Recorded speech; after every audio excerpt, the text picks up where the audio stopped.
Mesdames et messieurs, bonjour et bienvenue à la revue des titres de ce mardi 7 juillet 2020.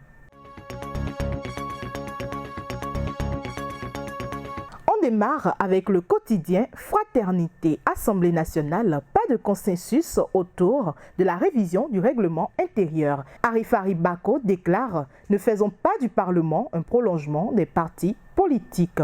Production d'alcool à partir du vin de palme, le sodabi, une paternité disputée. Les candidats composent sans incident majeur au CEP session de juillet 2020.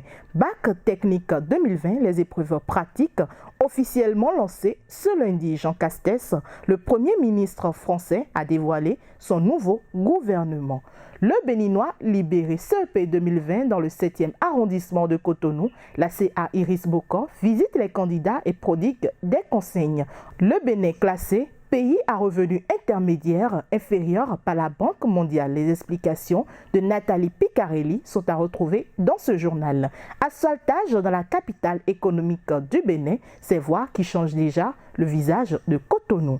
Eau potable à Cotonou, Calavi et environ, la SONEB annonce des perturbations ce jour. Remaniement ministériel en France, les visages du nouveau gouvernement de Jean Castex sont à retrouver dans ce quotidien. CEP 2020 à Parakou, Aboubakar Yaya dope le moral aux candidats. Installation du CA du 1er arrondissement de Boycon, Germain Yaou prend le commandement. Le matinal, gouvernance économique, le Bénin, deuxième en Afrique, le CEP, dans le strict respect des mesures barrières, premier diplôme scolaire sous le coronavirus, le CEP, dans le strict respect des gestes barrières. Le CNDS félicite et encourage le gouvernement dans la gestion de la pandémie du Covid-19. Étudiants à l'étranger et rapatriés exonérés des frais de dépistage à l'aéroport de Cotonou.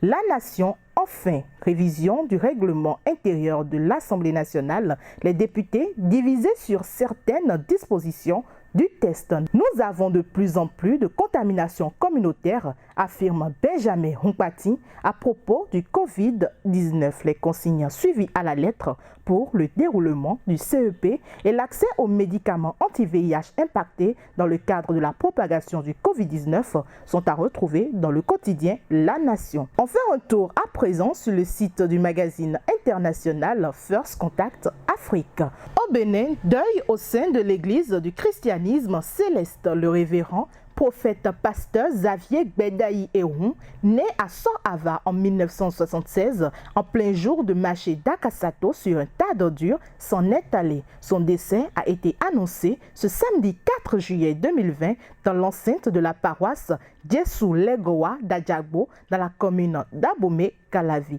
Zone de libre-échange, l'opérationnalisation annoncée pour janvier 2021. La zone de libre-échange continentale africaine pourrait être opérationnelle dès le mois de janvier 2021, a annoncé le secrétaire général. Initialement prévu pour juillet 2020, le lancement de la ZLECAf a été suspendu pour raison de Covid-19. En Côte d'Ivoire, le Front populaire ivoirien propose la candidature de l'ancien président. La coordination du Front populaire ivoirien FPI du Tonkpi appelle à la candidature de l'ancien président Laurent Gbagbo. Les membres du parti FPI de la région du Tonkpi ont indiqué que les militants, partisans et sympathisants du FPI proposent de façon solennelle, officielle et formelle la candidature du président Laurent Gbagbo à l'élection présidentielle de 2020. Au Ghana, plus de doute, Nana Akufo-Addo est en quarantaine. Le président du Ghana, Nana Akufo-Addo, s'est mise en quarantaine pour 2 semaines après avoir été en contact avec des gens atteints du Covid-19, a annoncé mercredi la présidence. Il a cependant lui-même subi un test revenu négatif, a indiqué un communiqué de la présidence. Toutefois, suivant les recommandations médicales en la matière, le président du Ghana, Nana Akufo-Addo, s'est mis en quarantaine pour une durée de 2 semaines à compter de ce mercredi 24 juin 2020, ajoute le communiqué lu en ouverture du journal de la télévision publique. Vous avez besoin de visibilité internationale.